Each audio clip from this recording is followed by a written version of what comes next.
ہر شخص نے اپنا قصہ لکھا ہے کہ ایک دن میرا دل بہت بے چین ہوا اور چند کوشش کی کہ دل بہل جائے، پریشانی کا بوجھ اترے اور بے چینی کم ہو، مگر وہ بڑھتی ہی گئی۔ بالآخر تنگ آ کر باہر نکل گیا اور بے مقصد ادھر ادھر گھومنے لگا۔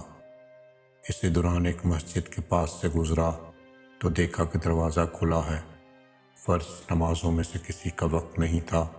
میں بے ساختہ مسجد میں داخل ہوا کہ وضو کر کے 2 رکعت نماز ادا کرتا ہوں، ممکن ہے دل کو راحت ملے۔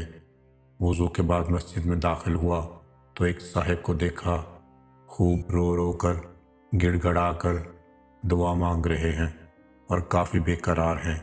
غور سے ان کی دعا سنی تو قرض اتارنے کی فریاد میں تھے۔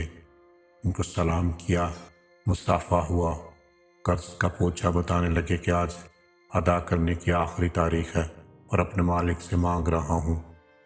ان کا قرض چند 1000 روپے کا تھا۔